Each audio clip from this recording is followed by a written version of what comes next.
21 और 22 सितंबर को जेएसएससी की ओर से सीजीएल की परीक्षा ली गई थी, लेकिन जब परीक्षा संपन्न हुई उसके बाद से अभ्यर्थी जो है वो कई आरोप लगा रहे हैं। उनका कहना है कि इस बार भी परीक्षा में धांधली हुई है। लगातार हम तस्वीर अपने दर्शकों को दिखा रहे हैं जेएसएससी कार्यालय की। आप देख पा रहे होंगे कि अभ्यर्थी अलग अलग जगहों से राजधानी रांची पहुंचे और उनका कहना है कि जब तक ये परीक्षा रद्द नहीं होगी ये लोग इसी तरीके से आंदोलन करेंगे। इस वक्त हमारे साथ दो शिक्षक मौजूद हैं, हम बातचीत करेंगे। एक तो ए.के. भारद्वाज मौजूद है और दूसरे जो है वो अनुज जी मौजूद है। हम दोनों से बातचीत करेंगे क्योंकि दोनों ही पद यात्रा यानी कि पैदल यात्रा करके राजधानी रांची पहुंचे।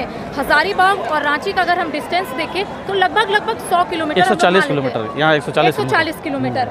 आप लोग कब निकले थे और कब पहुंचे ये बताइए। पहले तो हम झारखंड के सभी विद्यार्थियों को जोहार झारखंड बोलेंगे।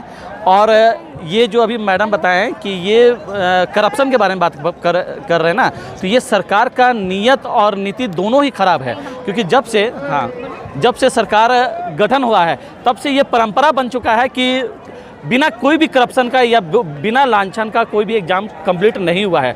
और ये सीजीएल एज ए स्टूडेंट हम लगता है 15 साल पहले फॉर्म भरे थे, एज ए स्टूडेंट फॉर्म भरे थे।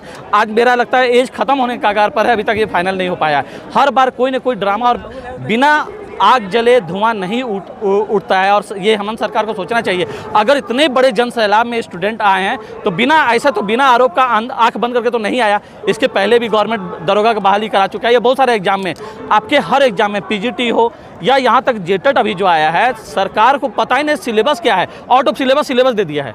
अब बच्चा पढ़े क्या? जो बच्चा आर्ट्स का स्टूडेंट है उसको बीएससी का मैथ दे दिया है, एमएससी का इंग्लिश लिटरेचर दे दिया है। पहले तो आपका नियत ही साफ नहीं हो रहा है कि आपको नौकरी देने का मन है कि नहीं।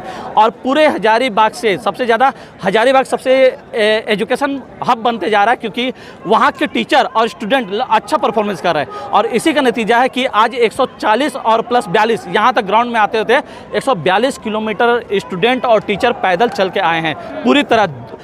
कल 10 बजे वहाँ से यात्रा चालू हुआ है और रात में कितना बजे पहुँचे अनु सर? आप तो आए साथ में? रात में हम लोग और मांझी में ये जो टोल टैक्स है ना उसके आगे हम लोग रात को ठहरे थे। फिर सुबह 6 बजे 7 बजे के बीच हम लोग फिर वहाँ से आए हैं और अब लगता है 1-1.5 बजे तक हम लोग यहाँ पहुँचे। हम वापस आपके पास आएंगे, इनका बात पहले कंप्लीट हो जाता है। पहले तो आप अनुज सर का स्थिति और परिस्थिति दोनों देख रहे हैं क्या स्थिति है। और हर स्टूडेंट, अभी एक स्टूडेंट को हम देख के अंदर से द्रवित हो गए हैं, मतलब उसका पैर में छाला पड़ा हुआ है, आंख लाल हो गया है और शायद हमको लगता है 1-2 घंटा के अंदर में उसको हॉस्पिटलाइज करना पड़ेगा। ये नौबत हो चुका है हर स्टूडेंट का। और स्टूडेंट अपना हक मांगने आ रहा है, आपका कोई खेत बाड़ी थोड़ी मांग रहा है, आपका अपना हक मांग रहा है। आप जो बेच के बाहरी लोगों को बिहार से आके या कहीं से लोगों को बांट दे रहे, अरे हमारा तो अधिकार है, हम तो झारखंड के पैदाइशी ही हैं, हमारे पूर्वज यहाँ कुर्बानी दिए झारखंड के आज़ादी के लिए। वो अगर हक मांग रहे तो उसमें क्या बुराई कर रहे हैं? और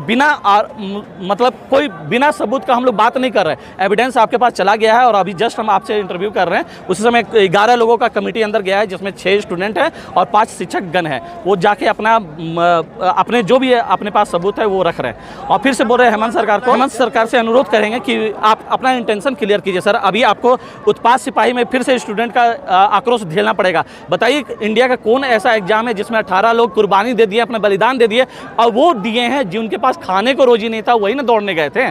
कोई अमीर घर का तो बेटा नहीं था, आम आदमी था ना। आपका कुछ नीति नहीं है नौकरी के संदर्भ में, क्या पॉलिसी होना चाहिए, कैसे नौकरी दिया जाए या क्या उसका एजुकेशन क्वालिफिकेशन होना चाहिए, वो सब आपके पास है ही नहीं। आप केवल मुंह फाड़ के बैठे हुए हैं, नोट मिल जाए हम नौकरी दे देंगे, नोट मिल जाए हमको नौकरी दे देंगे। यही पॉलिसी रहेगा तो आज नहीं तो कल उठा के बाहर फेंकेगा ना। आप बिहार में इलेक्शन लड़ने का नौबत आ जाएगा आपको। आज जो मिली जुले सरकार है ना, मिली जुली सरकार सब लूट के खा रहे हैं ना, वो बहुत बुरा स्थिति है। और ये आक्रोश का अंतिम सीमा है। कहावत भी है कि जब स्टूडेंट बोला है सत्ता जो डोला है, और रियली बता रहे आपकी सत्ता उखाड़ फेंकने को तैयार हैं और पूरा आक्रोशित जनता है। और हर एग्जाम के साथ ये प्रॉब्लम हो रहा है।